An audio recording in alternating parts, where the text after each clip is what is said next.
Hai sahabat inspirasi, kali ini kita akan membahas tentang seseorang dari negara Jepang. Ia mengaku sekuler dan tidak religius, tapi kemudian hidupnya berubah setelah berinteraksi dengan orang-orang muslim. Bagaimana kisahnya? Kita bahas di konten kali ini. Keiji Wada adalah seorang laki-laki berasal dari negara Jepang. Ia mengaku dulu ia adalah orang yang sekuler dan tidak religius. Tapi kemudian Keiji mengenal Islam pada tahun 2015. Saat itu ia mengikuti program pertukaran pelajar di Brunei Darussalam. Keiji menceritakan bahwa saat ia di Jepang, ia mendengar berita jahat tentang terorisme yang dilakukan ISIS di Timur Tengah. Tapi sejak ia tinggal bersama dengan orang-orang Muslim di Brunei Darussalam, pikirannya kemudian berubah. Ia kemudian kembali ke Jepang, dan ternyata di sana ia sering bertemu dengan orang-orang Muslim juga, seperti orang dari Indonesia, Malaysia, dan Brunei Darussalam. Keiji menyampaikan bahwa orang-orang Muslim yang ada di sana yang ia jumpai mempunyai hati yang tenang, perkataan dan perilaku yang baik. Jadi ia terinspirasi dengan pengalaman tersebut. Setelah itu ia jadi sering pergi ke masjid dan bertemu dengan teman-teman muslim untuk belajar Islam. Keiji Wada kemudian memutuskan menjadi seorang mu'alaf. Ia masuk Islam di tahun 2017. Ia menyampaikan bahwa tantangan saat ia menjadi seorang muslim di Jepang adalah mencari makanan halal dan masjid yang jumlahnya terbatas. Keiji menceritakan bahwa sebelum masuk Islam ia tidak punya tujuan hidup. Tapi setelah ia masuk Islam, ia menyadari bahwa semua tujuan hidupnya telah Allah jelaskan di dalam Al-Quran.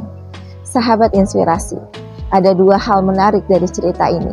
Pertama, Keiji tertarik dengan agama Islam berawal karena akhlak yang ditunjukkan orang-orang Muslim saat berinteraksi dengannya. Dalam Islam, akhlak dijabarkan dalam beberapa ruang lingkup. Pertama, akhlak terhadap Allah Subhanahu wa Ta'ala.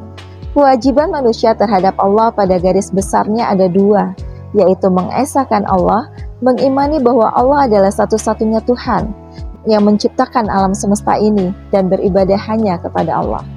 Yang kedua, akhlak terhadap sesama manusia. Islam mengajarkan agar manusia selalu memelihara hubungan baik antar sesama manusia, menjaga sikap dan menjaga tutur kata sangat penting.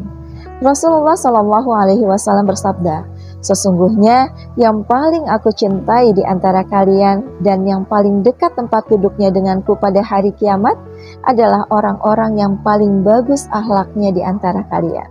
Siapa yang tidak mau dekat dengan Rasulullah? Pasti semuanya mau dong ya. Jadi bismillah, kita perbaiki akhlak kita. Inspirasi kedua dari cerita ini adalah Keiji yang awalnya sekuler dan tidak religius menjadi paham setelah masuk Islam bahwa tujuan hidupnya telah Allah jelaskan di dalam Al-Quran. Allah Subhanahu wa Ta'ala menciptakan kita agar kita mengenal Allah dengan baik. Jika kita mengenal Allah dengan baik, maka kita pun akan mencintai Allah dengan benar, sehingga kita pun ringan melakukan ibadah kepadanya dan melaksanakan perintahnya.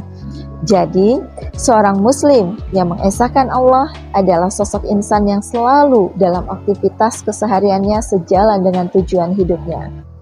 Sosok orang yang beriman kepada Allah dengan benar tidak akan mau jika dirinya melakukan aktivitas yang sia-sia tak bernilai ibadah.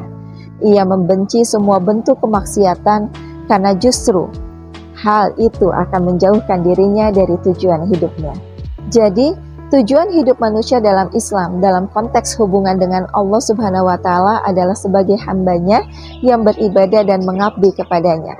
Sementara itu tujuan hidup manusia dalam Islam dalam konteks hidupnya di muka bumi adalah sebagai khalifah atau pemimpin di alam semesta ini, sebagaimana yang telah dicontohkan oleh teladan terbaik kita, Nabi Muhammad SAW.